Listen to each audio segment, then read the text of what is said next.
Okay, so some important things to remember when you are administering any medication, regardless of what it is, regardless of the route or any of the other variables. There are a few things you should always do when administering medications. And the first is knock when you enter the room, make sure you've washed your hands and introduced yourself. Identify the patient with 2 patient identifiers, usually name and date of birth, and double check that whatever they say matches what their wristband says.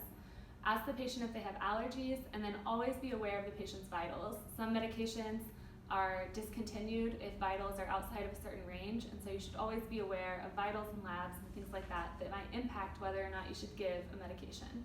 You should also perform your 3 checks of medication administration every time you give any drug or any medication to a patient. Those medication administration checks are for the right time, patient, medication, route, dose, and documentation. You'll do your first check when you pull the medication, the second check as you draw up your medication or as you prepare your medication at the bedside, and your third check before you actually give the medication to the patient. You should always have the information about the medication that you're giving, including onset, peak, and duration. That information will dictate the next time you check on your patient, what times you're coming back, and looking for the effects of the medications that you're giving. Before you leave any patient, you should always address safety. They should always have their call light, bed low and locked. You should wash your hands after administering medication, and then because you've provided privacy when you enter the room, you should open the curtain or open the door as you leave so that the patient still has access outside of the privacy you first provided. And that's it. Good morning, my name is Teresa and I'll be your student nurse for the day. I'm going to provide privacy and wash my hands. Can you tell me your full name and date of birth? Kelly Smith, 4/18/91. Okay, I'm just double checking that on your armband. Now, it looks like you have 3 injections scheduled for today, 1 IM, 1 subcutaneous, and 1 intradermal. One of them will be your insulin that you normally get. One will be a TB skin test, and then one will be a flu shot. Do you have any questions? No questions. Do you have any allergies that you know of? No allergies. Okay, so I'm just going to go over, and the first thing I'm going to do is my first medication check on the MAR. And when I do that, I'm checking for the right time, the right patient, the right medication, the right route, the right dose, and the right documentation. So it looks like I have all of that here on the MAR, and it matches up with all of your patient information and the time and everything like that. So I'm going to get started.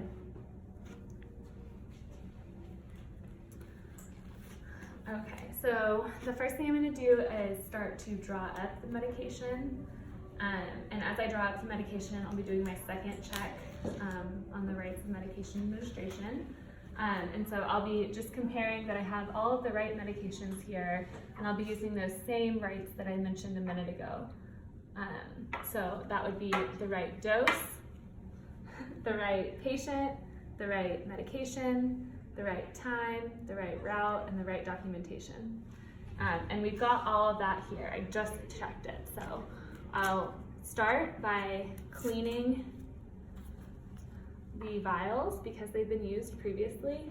So if you have a vial that is brand new, you don't always have to clean the top of it, but if you've used a vial before, you have to clean it.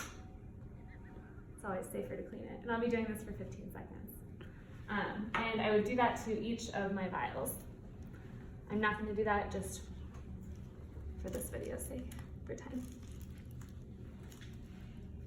Okay, so I'm going to get started with your insulin. I'm going to be giving that first. And when I give insulin, I have to be aware specifically of the time that I'll be checking on you later because of the onset, peak, and duration for the insulin. So I'll be keeping that in mind. I will be giving you 30 units of insulin, and this will be your subcutaneous injection. With insulin, you don't change the needle after you withdraw the medication. So I'll be injecting you with the same needle that I draw the medication up in. But I'll be pulling back to 30 units of air.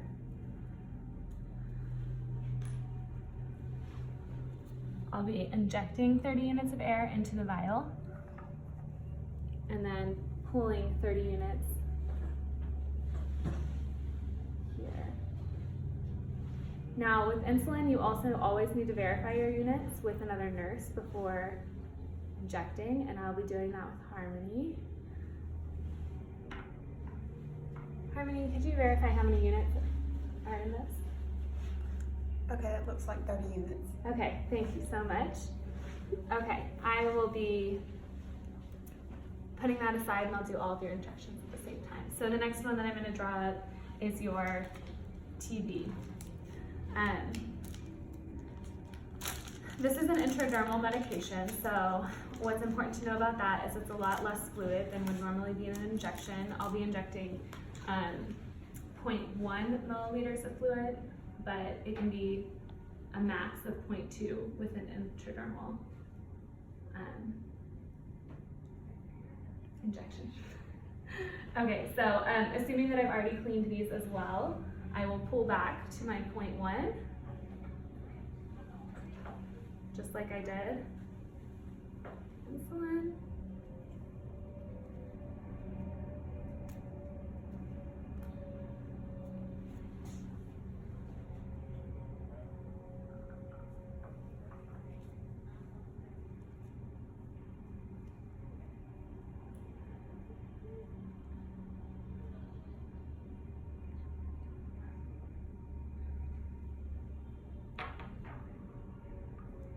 Okay.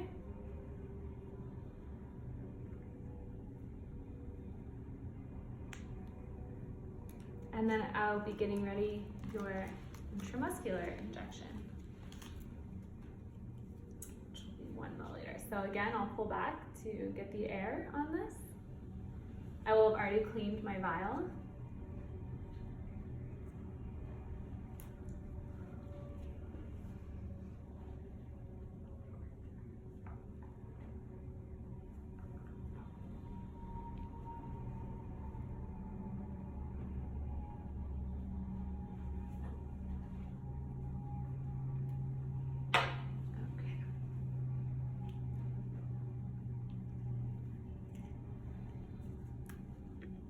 It's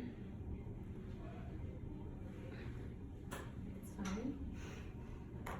Okay, now something to note is that on some injections outside of insulin, for example, it's important because your needle tip degrades as you puncture it. So as you puncture it through the vial, you're degrading the tip, and it's less painful and it's better for the patient the newer needle they have.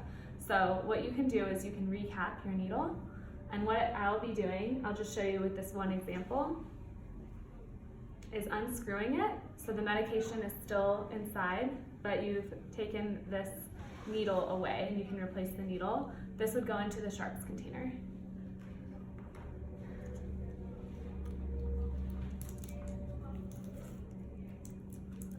Okay, this is my new needle cap, and I can just screw it back on and replace it. Insulin is one of the very few drugs that you don't replace the needle cap with when you're withdrawing from a vial. Okay, so now I'm going to go over all of the different sites and what I would do before I injected you with all of these different ones. So we'll start with your subcutaneous, your insulin. I usually ask my patients, because they take insulin regularly, where they would like it, and they have a preferred site, but you can give insulin anywhere on the stomach here, as long as you've got about 2 inches radius outside of the belly button. So anywhere there on the stomach. You can, on the thighs here, you can go to the anterior lateral thigh and do injections here. On the back, in the scapular area, and the back of the arm here, you can give injections. And then here on the lower back, just above the buttocks, you can give subcutaneous injections as well. And so before I would do my subcutaneous injection, I would clean with another alcohol wipe. I won't be injecting my patient here, so I'll use this for an example. So I'll clean this for 15 seconds, and it's important that I allow the site to air dry. I should never inject while it's still wet from the alcohol wipe, or try to dry it with gauze or anything like that. So I would allow this to air dry before I did my injection. Now subcutaneous injections can be given at a 45 to 90 degree angle, but for insulin specifically, we'll be doing 90 degrees. If your patient is and it's important to pinch the skin. If your patient is overweight, then you can hold the skin taut. And what that does is just try to give your needle access to the subcutaneous layer. So as long as I'm just making sure I have access to the layer I want my medication to go to.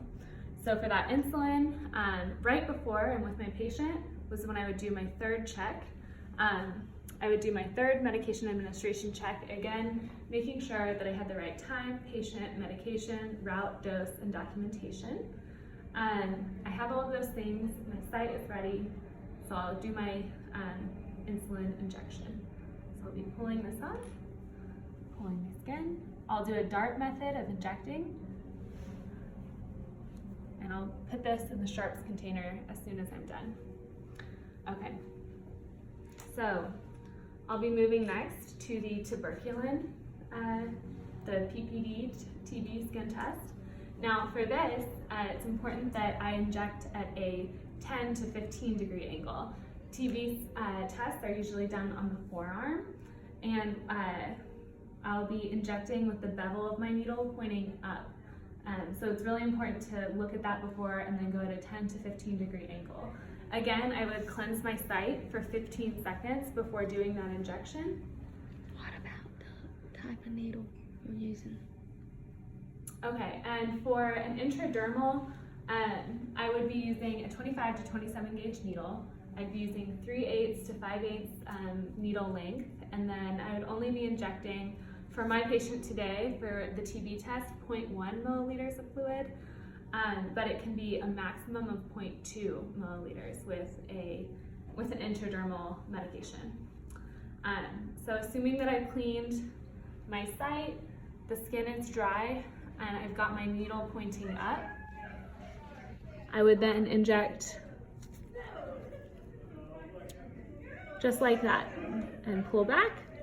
I would again put this in the sharps container and move on to our intramuscular. Okay, so for my intramuscular medication, there are a few different sites I can do for this as well. For my flu shot, I'll be using the deltoid, and for the deltoid, you find the acromion process, which is the bone here, and you give about 3 finger breaths. So I would be doing my flu shot injection right here. Now, for intramuscular injections, you can aspirate, but that is by facility policy. So check with your hospital or your instructors before you decide to aspirate. And aspirating is just where you pull back and you see if blood comes or not. So we have here her deltoid. That's one possible injection site, and the maximum amount of fluid that can be injected into the deltoid is 1 milliliter. Other sites, we have the vastus lateralis here. And so for the vastus lateralis, the maximum fluid we would inject is 3 milliliters. Those are probably 2 of the more common sites. And the vastus lateralis is really common for children and infants, but we also have the ventrogluteal and the dorsogluteal. And I'll show you how to find those here. So it's important for both of these that you locate the greater trochanter. For the ventrogluteal, we would put our pointer finger on the anterior superior iliac spine, and then we'd put our palm on the greater trochanter. Here, we would spread our finger and we would inject right here. For the dorsogluteal, we would again put our palm on the greater trochanter, and then we would find the posterior iliac spine. And what we're doing is that we are making sure we don't hit the sciatic nerve, because that would be very painful. So for the dorsogluteal, if you imagine setting the buttocks into 4 quadrants, what you're really looking for is the right upper quadrant, and avoiding the sciatic nerve. Okay, but again, I'll just be doing for my flu shot the deltoid, which is a lot easier. All right, so again, I would clean for 15 seconds, I would allow to air dry, and I would aspirate per facility policy. My facility does not aspirate. Okay, After each of these injections, if your patient bleeds at all, you can cover with gauze, you can hold pressure, and then if you need to, you can apply a Band-Aid. My patient here has not bled, so that has not been an issue. I will be back to check on my patient in the next 30 minutes or so, just to see how she's feeling, make sure she's not having any reactions, and provide privacy, safety, wash my hands, and I would make a note and then leave, and that was it. Okay, so just some important points to remember about injections. We do our first, second, and third check when we're doing the rights of medication administration. At each of these 3 times, you're checking for the right time, the right patient, the right medication, route, dose, and documentation. And then I'll start with some notes about intradermal injections. So with intradermal injections, you're looking for a 25 to 27 gauge needle.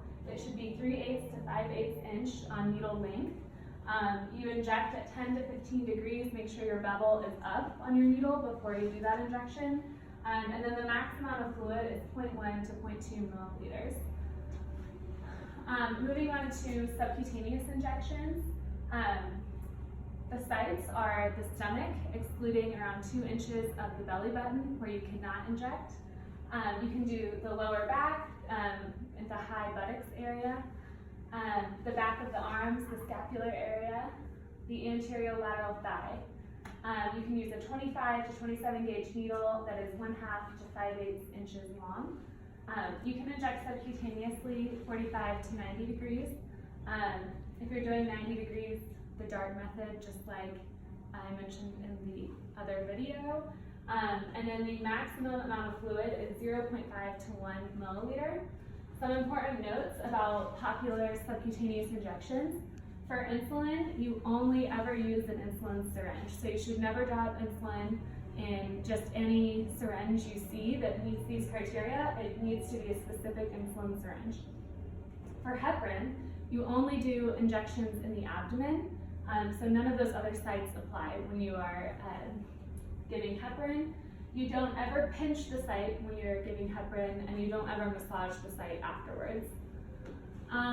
For intramuscular injections, you're looking for, and this is different on different places that we've seen, but we have a 20 to 23 gauge needle. Sometimes you'll see 21 to 25 gauge needles for intramuscular, but you'll use a dart approach and inject at 90 degrees.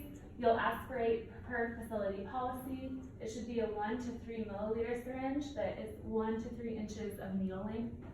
And then these are the different sites. So this looks a little messy, but you can inject 1 milliliter into the deltoid, 3 milliliters into the vastus lateralis, the ventrogluteal, and the dorsogluteal.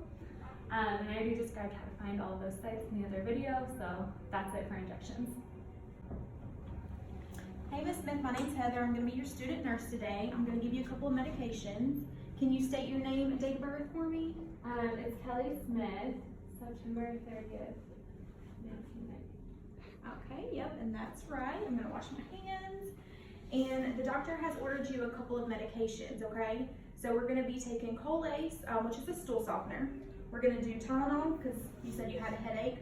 And then he's also ordered you a Nicoderm patch. I guess he had talked to you about stopping smoking? Yeah. Okay. So we're going to put some gloves on, and then we're going to give the medications. Do you have any allergies to anything? No.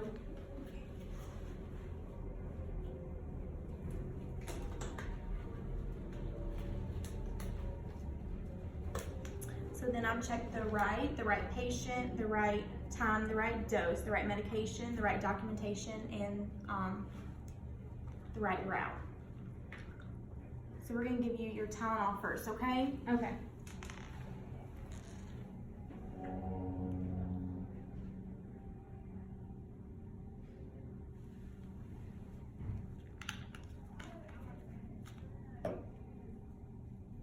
Okay. This is my water. Mm-hmm. All right.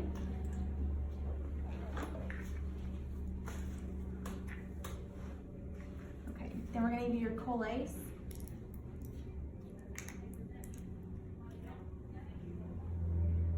And then you can just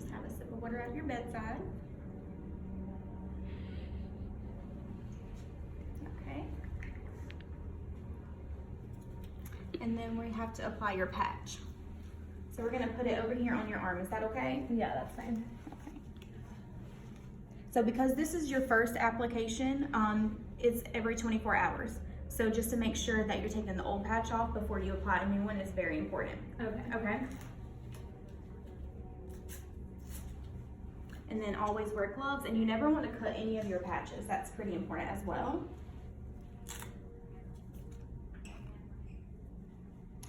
And then for this, I'm gonna apply my initials, the date, and the time. Okay. Okay? And then you want to rotate sides, so you don't want to put these in the same side every time, okay? Okay. Sounds good. Do you have any questions or anything before I leave? No, I think that's it. Okay, I'll be back to check on you. Thanks. Hello, Mr. Smith. My name is Erica, and I'm going to be your student nurse for today. And your doctor has ordered a suppository. So we're going to be giving you that today, okay? Can you tell me your name and date of birth? And do you have any allergies? That doesn't have any allergies. Before we begin, I need to ask you, do you need to go use the bathroom? You have a bowel movement.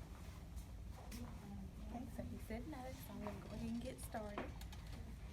So I've already checked my medication before I came in, and now I'm going to check it again at the bedside while I'm preparing it.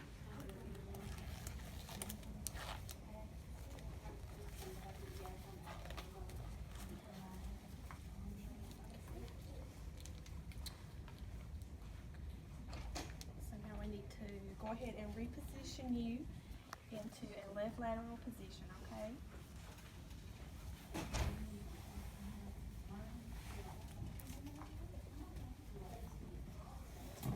Okay, and on the three, we're going to turn you. 1, 2, 3.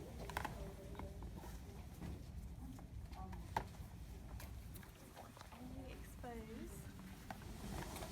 That's the area.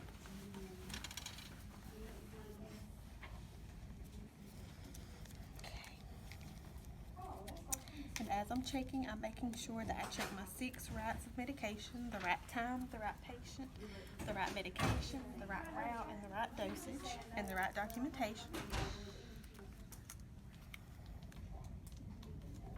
I'm going to lubricate my finger. And also lubricate the suppository. Okay. And I'm going to split the cheeks. And you're going to feel a little bit of pressure and a cold sensation. And I'm going to insert the suppository about 1 to 3 inches. And I'm going to ask you just to clench your cheeks for me for just a minute.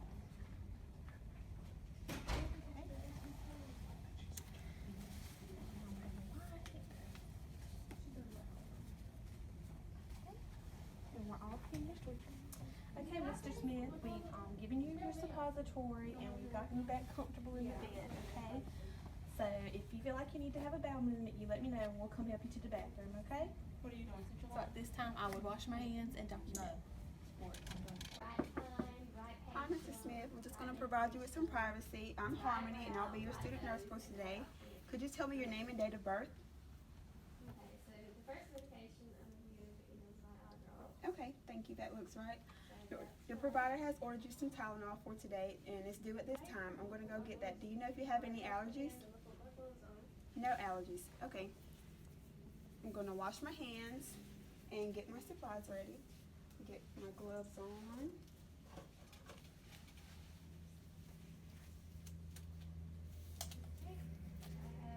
So when given medication through a feeding tube, you'd mix each medication with 15 mLs of water, and you would flush with 15 mLs of water, and then you'd end with 15 mLs of water also. If you had any tablets, you would crush them, and any gel capsules can be dissolved in water or aspirated with a syringe and placed in water. So I'm going to put 20 mLs in the cup.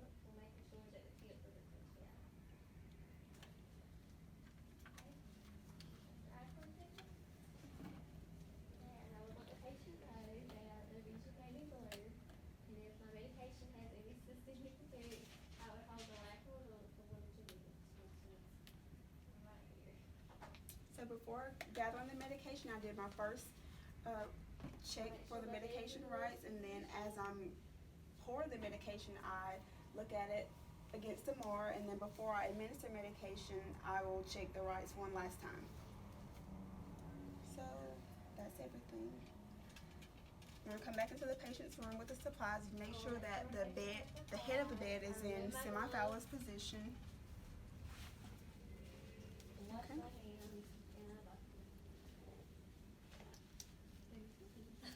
I would draw up 15 mLs of water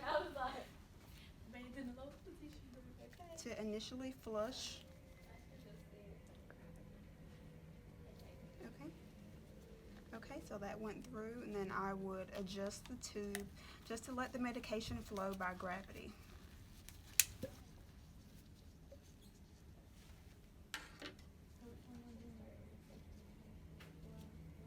So I would pour the medication.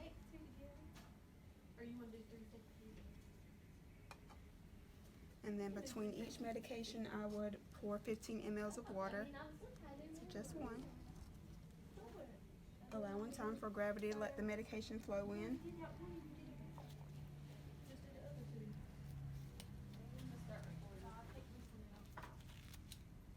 Okay. Do you have any questions, Mr. Smith? I would remove the gloves and wash my hands and document. I would make sure that the bed is in the lowest position, the wheels are locked, and the call bell is in reach. You know how like we had that little cheat Hi, Mr. Smith. My name's Taylor, and I'm being a nurse for today. The doctor has ordered you 3 medications. You have eye drops, ear drops, and some nursery. So, is that okay with you? You state your name and date of birth for me. Alright, do you have any kind of allergies? Are you allergic to any medication? Okay, so I'm gonna wash my hands, and provide privacy. Okay. Put my gloves on.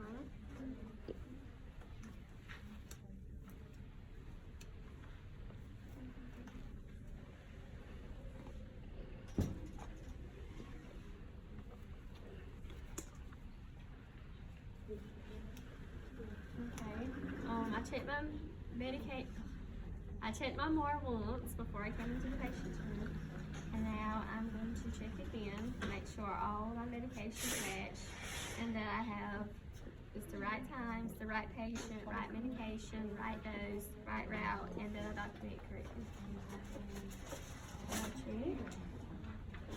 That's right. Okay, so my first medication I'm gonna give my eye drops.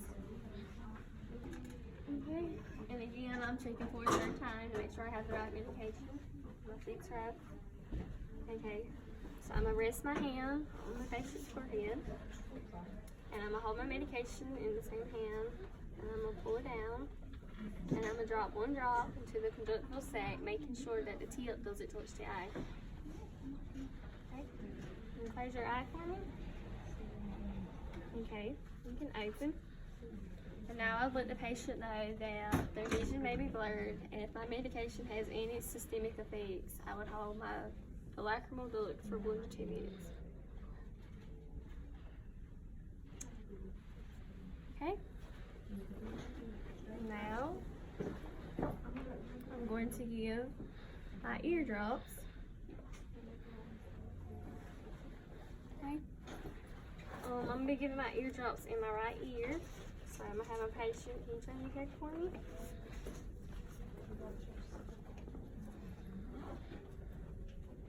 Okay. Well, let me remove my gloves. I'm going to remove my gloves. I'm going to wash my hands again because I have to warm my eardrops.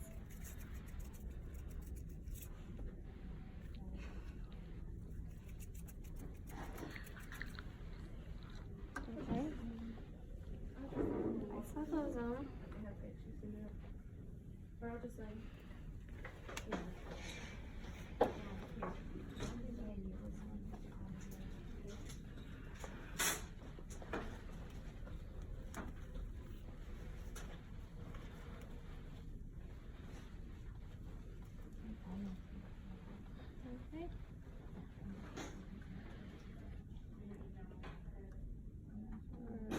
my syringe.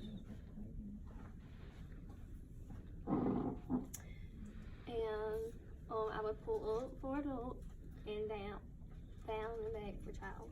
So since this is a I'm gonna pull up and drop one drop into your ear. And then I'm going to place the cotton ball inside the ear. And I'm gonna have the patient sit like this for at least 5 to 10 minutes.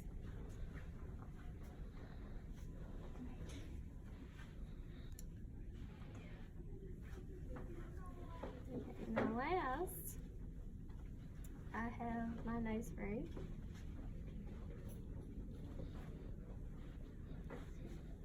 I'm gonna have you place your head. I have this towel that I'm going to wrap behind your shoulders.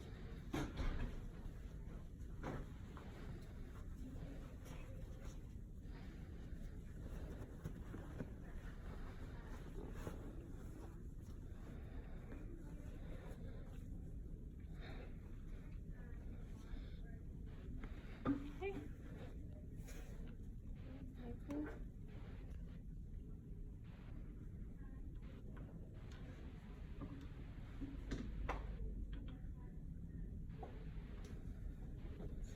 One spray into each nostril.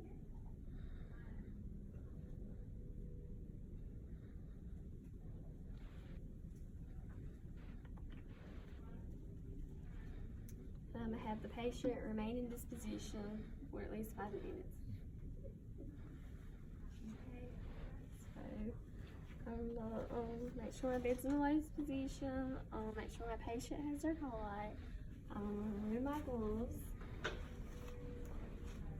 And I will wash my hands and document. Hey, Miss Smith, my name's Heather. I'm going to be your student nurse today. Can you tell me your name and date of birth? It is Kelly Smith, March 30th, 1990. Okay, great. I'm going to wash my hands. So the doctor has ordered you some Neosporin for your cut on your arm. Okay. What did you do? Oh, I just scratched it, like outside in my garden. Okay, we're going to see if we can get that fixed up for you. I'm just going to apply it right here.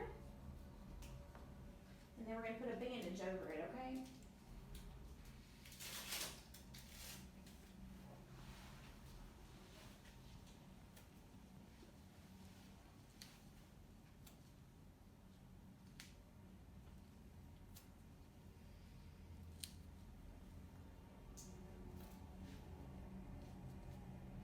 Alright, and then I just have to write my initials, the time and the day.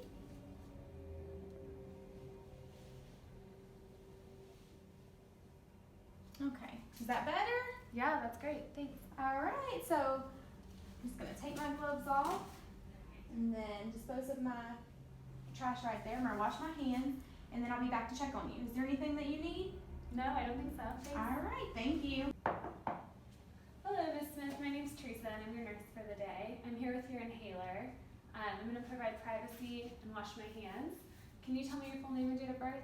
Holly Smith, 43092. Okay, perfect. Do you have any allergies that you know of? No allergies. Okay, are you familiar with your albuterol inhaler? Yes. Okay, I checked the MAR before I came in for my first check of the medication administration, and I checked the time, patient, medication route, dose, and documentation. I'll do 2 more checks, one as I'm getting the medication ready and one right before I give it to you. It's for 3 safety checks. Okay?